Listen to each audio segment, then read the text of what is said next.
Bonjour, on va parler d'une date qui approche, 2026. Pour certains, cette année pourrait bien tout changer. Alors simple chiffre sur le calendrier ou le début de quelque chose de complètement nouveau? C'est la question qu'on va creuser ensemble.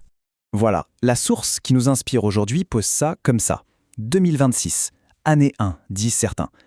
C'est une phrase toute simple, mais waouh, qu'est-ce qu'elle est lourde de sens. Année 1. Ça évoque tout de suite une rupture, un nouveau départ, comme si on remettait les compteurs à zéro. Et du coup, ça nous amène à la question centrale, celle qui va nous guider. Si 2026 est un début, eh bien, le début de quoi au juste? Pour tenter d'y répondre, il faut d'abord regarder ce qui se passe maintenant, les forces qui nous poussent vers cet avenir. Alors, pour comprendre ce qui pourrait naître en 2026, on doit d'abord jeter un œil aux pressions qui s'accumulent en ce moment. Et pour ça, rien de tel que les chiffres. Ils ne mentent pas eux. Ils nous dressent un portrait assez tendu, disons, d'une société avec de vraies lignes de fracture. Et attention, premier chiffre, et c'est un choc, plus 30%. C'est l'augmentation des discours identitaires radicalisés en France depuis 2018. En quelques années à peine, c'est vraiment le symptôme d'une société qui se crispe, d'un repli sur soi qui devient de plus en plus fort. Et le pire, c'est que la trajectoire est, disons, pas rassurante. Si rien ne change, si la tendance se poursuit, on pourrait atteindre 40% d'ici 2026. La pression monte, clairement, et elle monte vite. Ok, maintenant, changeons d'échelle. On sort de la France, on regarde le monde. Parce que cette tension, elle ne se limite pas qu'aux mots, aux discours. Le nombre de conflits armés actifs, il est lui aussi en pleine augmentation. Le monde est juste plus instable qu'il y a 5 ans. Et là encore, la projection, c'est que ça va continuer d'augmenter. Faut dire que les crises, qu'elles soient climatiques ou géopolitiques, elles agissent comme des accélérateurs de risques. Elles nous poussent vers un monde avec encore plus de conflits. On revient en France avec une autre pression, bien réelle celle-là, l'économie. Le taux de pauvreté, c'est un vrai défi qui fragilise une grosse partie de la population. Et ce qui est important de comprendre, c'est que sans de vraies réformes, sans action forte, cette précarité risque de s'aggraver encore. C'est comme si on ajoutait une couche de pression supplémentaire sur tout le reste. Alors, face à toutes ces crises qui s'empilent, comment est-ce que la société réagit? Eh bien, ce graphique nous montre une réponse très concrète, la montée en flèche du survivalisme.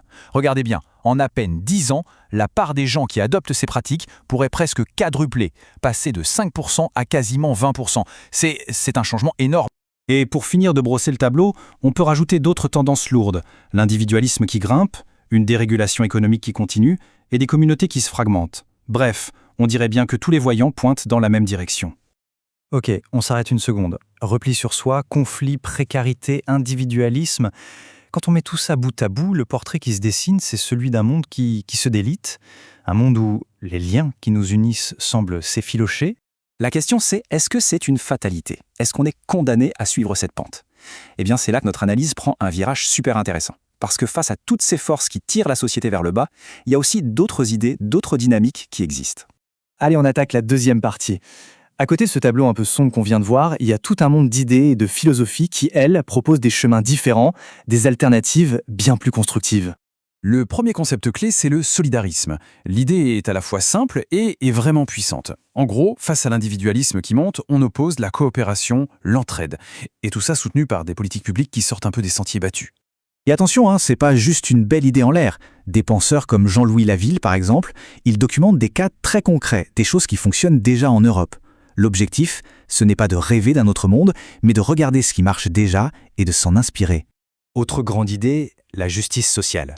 Là, l'approche, c'est d'arrêter de juste constater les inégalités, mais de vraiment plonger dans leurs racines, de comprendre comment elles se reproduisent.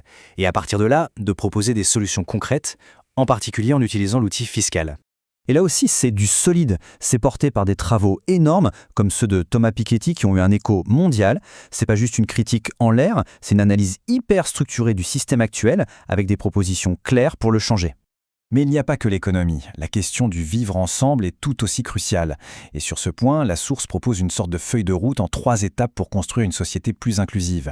D'abord, bien comprendre les défis de la diversité aujourd'hui, ensuite tirer les leçons de l'histoire, et enfin, et c'est le plus important, transformer les grands principes universels comme les droits de l'homme en lois concrètes qui marchent. Bon, on arrive au moment de la synthèse. On a vu d'un côté un tableau assez noir, fait de tensions, de fragmentation. Et de l'autre, on a tout un tas d'idées super puissantes pour, au contraire, reconstruire du lien. La question c'est, comment on fait le pont entre les deux? Et pour ça, la source nous sort une vieille formule latine, ordo ab chao. Ça veut dire « du chaos naît l'ordre ». L'idée, c'est de se dire que la crise qu'on vit, ce n'est peut-être pas la fin de tout, mais au contraire que c'est justement ce chaos qui peut être le terreau, le terrain fertile sur lequel quelque chose de nouveau va pouvoir pousser. Mais attention, le mot ordre, il peut faire un peu peur, et la source le sait bien, et elle insiste pour bien distinguer deux visions. D'un côté, il y a l'ordre dystopique, vous savez, celui basé sur l'autorité, le contrôle, un peu à la Mad Max. Et de l'autre, il y a un ordre complètement différent, un ordre constructif. Celui-là, il part de l'individu, de sa capacité à s'améliorer pour ensuite améliorer le monde qui l'entoure. Et c'est là qu'on arrive au cœur du message. Face à tous ces immenses défis, la conclusion, ce n'est pas d'attendre que ça passe ou de se résigner. Non, c'est un appel à l'action personnelle. L'idée finalement, c'est que le grand changement global, il commence à l'échelle de chacun. Et tout se termine sur cette question. Une question très directe, très personnelle, qui renvoie chacun et chacune à sa propre responsabilité. Une question qui laisse songeur. Face à ce qui vient, est-on vraiment prêt ?